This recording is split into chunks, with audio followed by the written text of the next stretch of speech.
Uber shares pop on inclusion in S&P 500. So if you don't know what the S&P 500, the S&P 500 is the top 500 stocks in America. You have people out there who, what they do is they have managed funds, right? They will go out and they'll buy stocks from each of the 500 companies in America. And then we as individuals, this is not tax advice, can go and invest in them. The S&P 500 to me is where I would put majority of my money because it's safe. If the only way you lose a bunch of money is if the top 500 companies in America lose a bunch of money. And if the top 500 companies in America are losing a bunch of money, our problems are probably bigger than money. We're in some kind of major war or something is happening. We'll touch a little more on that, but let's go through the story. So Uber shares rose 5% in extended trading on Friday after the ride-hailing company was added to the S&P 500 index, replacing Sealed Air Corp. So whatever company this is, it is no longer considered in the top 500 companies, and I guess Uber is just entering at the bottom. The change will take place prior to the open of trading on Monday, December 18th, according to a press release. Today's December 4th.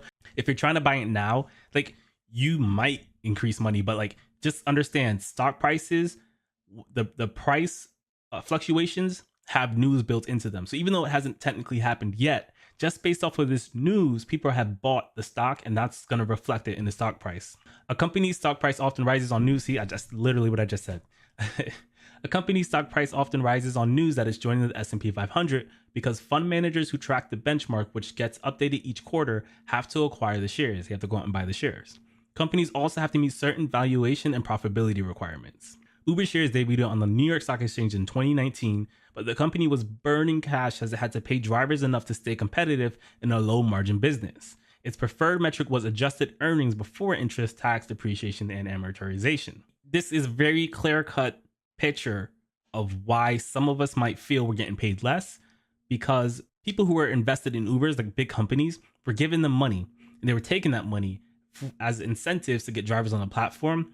And now that they're actually trying to stabilize and actually like run their business from a profitable perspective, they're not doing that anymore because they don't have that money. The foundation of the business was created with money that the business itself wasn't generating. So now that the responsibility is for Uber to generate the profits themselves rather than rely on investments, this is why we're seeing a decrease in pay over time. Most of Uber's adjusted EBITDA comes from mobility, but the company made its delivery business profitable faster than planned after recession-fearing investors became more averse to investing money, losing companies.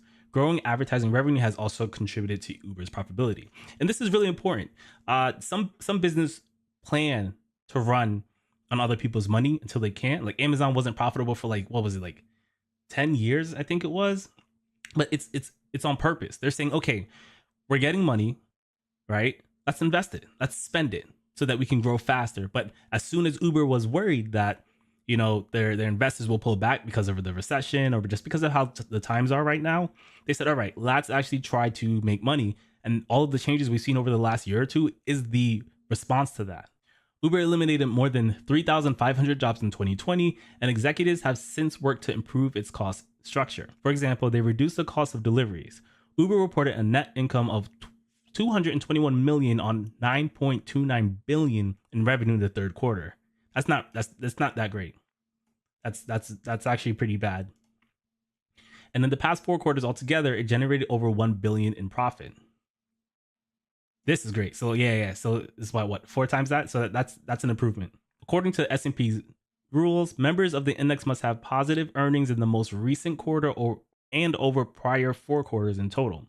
Constituents of the index must have an adjusted market cap of at least $14.5 billion. Uber has a market cap of $118 billion, while the median market cap of the companies in the S&P 500 is just over $31 billion. So market cap is how many shares exist times the price of the share. So, and that number comes out to 118 billion. That's just some stock news. You guys really should be learning how stocks work, just because as a solo contractor, you actually have the ability to get a 401k. And I'm going to make a video about that, talk a little more about it, but we really should be investing long-term. I wouldn't go out and buy Uber shares. I know Ron says he has some. I'd buy S&P 500 shares, but learn about it. You know, don't invest in anything you don't understand. And it is up to you to go and learn about it. I'll do my best to teach you guys, but personally, I'm not doing any investing until I'm debt free. And then once I'm debt free, I'm going to be making some more videos about how I will be investing in order to encourage other people to do the same.